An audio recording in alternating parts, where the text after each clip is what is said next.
Alrighty, folks. It's the day after Resurrection Sunday. If that bothers you too bad. If you don't like my beard too bad. A little shadow coming out. I shaved yesterday. My hair came out pretty good because I'm going bald. Mid to late 40s, it happens, folks. Good as this, losing weight, so I'm happy with that. Lost muscle, lost fat, but I'm losing weight. I'm skinnier. My profile's definitely better. Gotta check my numbers. Last time my vitals were pretty good, but I wanted to talk about, this is my Snoopy shirt my mom got me in 2018? Yeah, 2018. Right before I became a manager, I think. Or I started wearing it before I became a manager. Actually, I think I wore it the day after I went to the hospital. I freaked out. I basically got my own head, folks. So don't get in your own head. Think about what might happen. It's the description of the Bible. Don't worry about tomorrow, and today's enough. Even if you're not a Christian or you're an atheist, to me that's not logical. Like, today got enough problems. Don't worry about tomorrow. Tomorrow will be tomorrow. You don't get evicted tomorrow.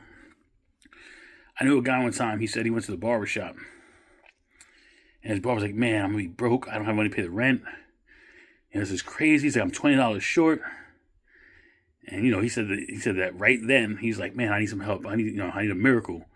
And a guy came in. This is back when haircuts were like $10, let's say, like $10, $8 for this kind of haircut. Boom, doing it just somebody's hair real quick. Real simple, right? So the guy came in and paid $20. This is the guy who came in every time. He gave him a $20 bill every single time. He got his miracle. So he was stressing tomorrow, but tomorrow got fixed today. Whatever.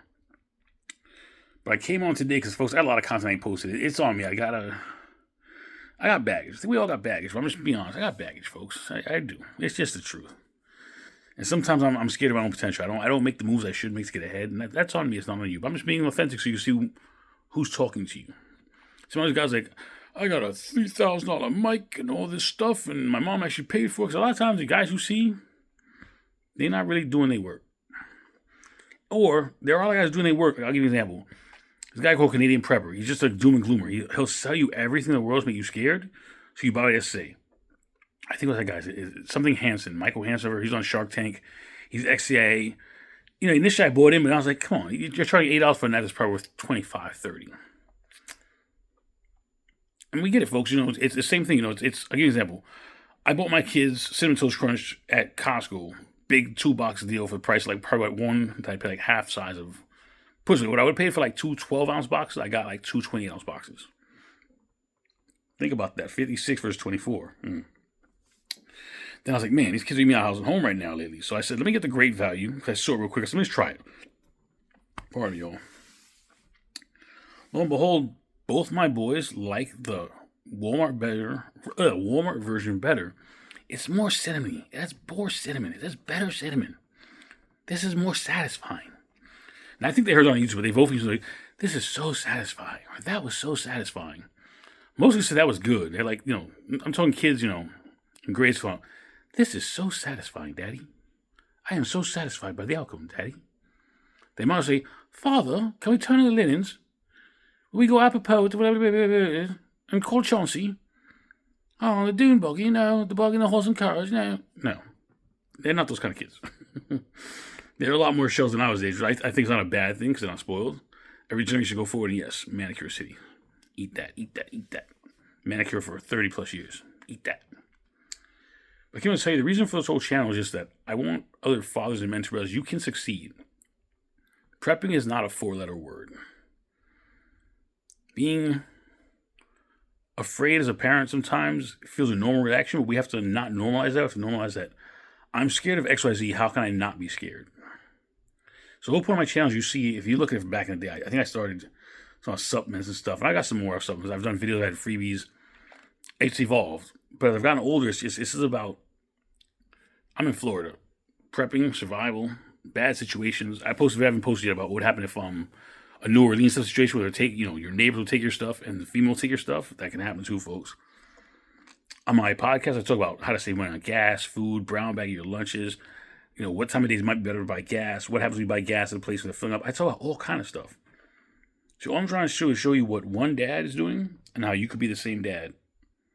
Because a lot of you they're going to see it, I got to be like this guy. He's an 8-figure earner. You can't start there, folks. We can't. I couldn't. You can't. It doesn't work. So I'm trying to get the light right here, and it's... I'm start doing this in the morning, I think, but... Not dry my kids off, but... Don't be ashamed where you're at. You can move forward. Don't keep holding yourself saying, no, I'll do it tomorrow. Tomorrow's not promised to no man. That's not biblical, that's just the truth. You could die and not know it. Get hit by a car, be alive, but been asleep for 20 years. All kinds of things happen. You lose your kid tomorrow and fall into a bottle for the next 10 years. Not that I want that for anyone, but things happen. People gotta be careful. Life is precarious, folks. Very, very precarious. Be aware of how blessed you are first. Count your blessings first. And remember this every day, write down, not in your phone, write down 3 things you're blessed for. I'm blessed my kids are healthy. I'm blessed I have a job. I'm blessed I had dinner last 4 nights that was healthy. Maybe you text 3 people a day. Bob, thanks for being here. Paul, love you, bro. Always took care of me. Made sure I was safe. Hey, Frank, thanks for all you taught me. Now, you might run out of people to do it, but just get in the habit of being grateful. You're teaching your mind things. Because, folks, remember, I like the way Kai Green, the bodybuilder, says this. He's one of Arnold classes, came in second, and Mr. Limit comes on, but he always says thoughts become things. And it's true. Someone says she believes sometimes that if you speak to your water positively, the structure changes. Go on Google and check that. And it's not like a Google, not really factual, Google Gemini and ChatGPT lie me. No. When you speak to your water a certain way, it responds a certain way. And if your body's 80-90% water, depending on how hydrated you are, maybe it's 80% the best, and you're dehydrated most times. So that little bit of water you got in you, you're sitting there thinking about how bad you are, you're creating vibrational frequencies. Not that vibration like, ooh, new age, or something. Think about it. And you hear him say, I'm garbage. So then here I become garbage. All of this has water. Man up, folks. Stand up. Men be men. Fathers be fathers. Husbands be husbands. Until unite, hit me up, TonyChangeEvents.com, or just comment here. Sheepdogs unite. Peace.